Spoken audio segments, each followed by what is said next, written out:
भगत सिंह, राजगुरु और सुखदेव की अमर शहादत। इतिहास गवाह है, क्रांतिकारी लेवल यानी केवल हथियारों से नहीं, लहू की आखिरी बूंद से लिखी जाती है। साल 1931 लाहौर की सेंट्रल जेल, जहां तक एक 23 साल का नौजवान मौत के साए में भी मुस्कुराता रहा था। वो मौत से नहीं डरता था, लेकिन बल्कि मौत देश के नाम से डरने की तैयारी कर रहे था। अंग्रेज़ सरकार डर चुकी थी। उन्हें डर था कि कहीं अगर भगत सिंह को तय वक्त पर फांसी दी गई तो पूरा देश लाहौर जेल को टूट पड़ेगा। कानून की तहत पर रखा दिया गया। फांसी के समय था 24 मार्च की सुबह, लेकिन कायर ब्रिटिश हुकूमत के रात के अंधेरे का सहारा लिया। 23 मार्च 1931 शाम के करीब 7 बजे जेल की बेकारों की खिड़कियाँ और दरवाजे अचानक बंद कर दिए गए। जेल का वार्डन चरम भगत सिंह के पास आया।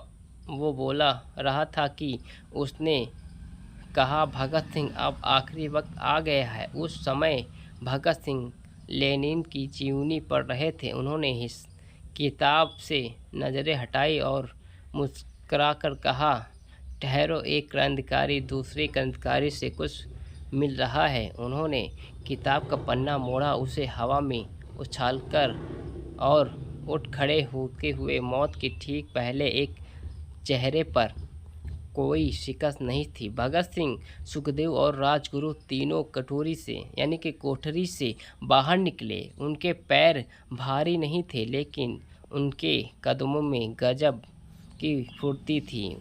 तीनों ने एक दूसरे का हाथ थामा और जेल की हवाओं की चीर कर हुए गाना गाते शुरू किया, मेरा रंग दे बसंती चोला। जब वो फांसी के चौतरे तक पहुँचे तो उन्होंने जल्लाद से कहा, क्या तुम हमारे चेहरों को नकाब हटा दोगे? हम अपनी मातृभूमि को देखते हुए मरना चाहते हैं। उनकी आंख में गिरता हुआ का वो समुद्र था कि जिसे देखकर जल्लाद के हाथ भी कांप गए। उन्होंने फांसी के वादे को चूमा और खुद को अपने गले में डाल लिया। ठीक शाम 7:33 पर पैरों के नीचे से तख्त खिसका दिया गया और एक भारी सिलट्टा का फिर एक गूंजा उठी, इंकलाब जिंदाबाद, इंकलाब जिंदाबाद। साम्राज्यवाद का नाश हो गया।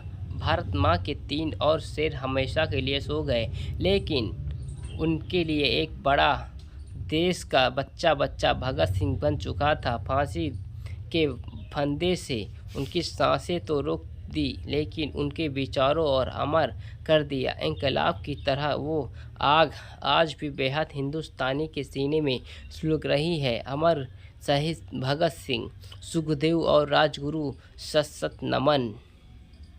जय हिंद, जय भारत। ऐसे वीर सपूतों को